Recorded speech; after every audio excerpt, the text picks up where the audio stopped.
Alright, hey guys, and welcome back to another Chocobo Bites video, a channel dedicated to small, bite-sized guides for Final Fantasy VII Ever Crisis, just like this one.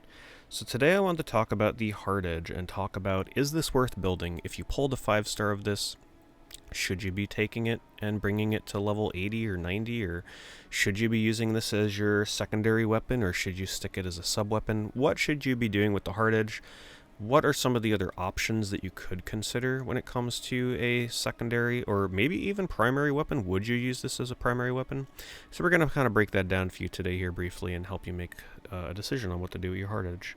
So as you can see, I have mine at 2 red stars, currently level 70, and I will tell you that yes, I currently, as of right now, do use this as my main secondary weapon for Cloud. What do I mean by secondary? It's not my main slot weapon, but I do keep it in the second slot, and the main reason is because of armor break. If you're new to the game, this may not be something that you consider. You may just look at the percentage damage that it deals and really not pay too much attention to the secondary effects. And at max level here, you can see that it does 510% damage, but the main thing you want to pay attention to is right here. P defense decrease, potency high. Now that is maxed here. Even if you just get the regular 5-star, it's potency mid, which is really big. So what this means is it's not going to be low defense down. It's going to start mid. So if you apply this 2 times, it'll actually apply the maximum debuff. And that is a huge physical defense debuff. The downside to this is most online co-op fights as of right now resist any form of physical defense decrease. So if you find yourself doing a lot of online co-op, you may want to hold off on this. But just for making progress in the single player, this is a really, really good weapon, and I use it on pretty much any boss fight. What you want to typically do is use Hardedge's ability Armor Break once and follow up again immediately with a second Armor Break, and then lead up into using your limit breaks or using your big damage dealing abilities, and you'll do way more damage than you typically would.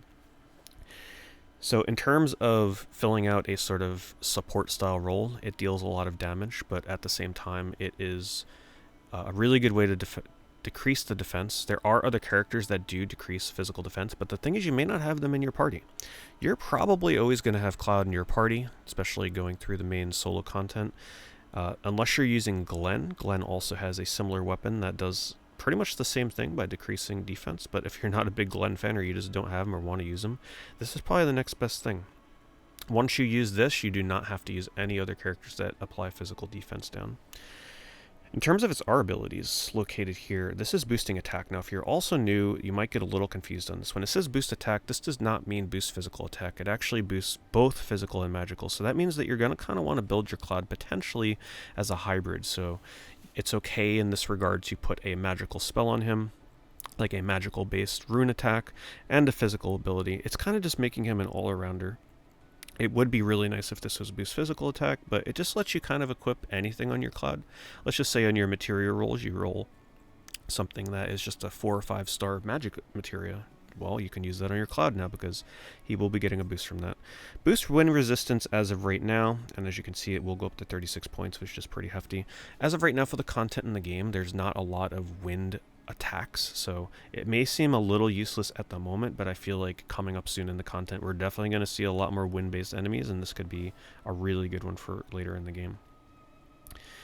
Let me just show you the one other thing. We're not going to really get into it in this video, but if you are looking at like, okay, what is the best alternative to the Hardedge if I was deciding maybe I don't want to use it, that would be the Apocalypse. The difference with the Apocalypse would just be that it focuses way more on boosting your attack and the R ability, and the Bloody End ability does 940,000 physical elemental damage. So it is just definitely a bigger stat dump and just straight up more damage, but you would be giving up a really good utility in that defense down. So what level should you bring this to? I would say bring this up to, as of right now, you're safe to bring this up to level 50 or 60. You don't really need to worry about the boost wind resistance, so don't worry about getting this to 70. For now, just get it to the point where you get those 11 points in boost attack, and I think you'll be good. So should you use this on your Cloud? I think absolutely, unless you have an Apocalypse that you pulled a couple of copies of or something, or you just would prefer your Cloud to not have the utility of a physical defense down. I think this is definitely one of the higher tier weapons that you can currently get in the game for Cloud as a secondary weapon. Anyway, guys, if you enjoyed this video and this guide, please be sure to subscribe and check out the channel, because that is what we specialize here, is smaller video guides such as this one, such as more specific weapon talk videos that kind of go over the weapon and the stats a little bit deeper than just a quick glance that you might find on a typical tier-based video. Anyway, thanks for watching. I'll see you in the next one.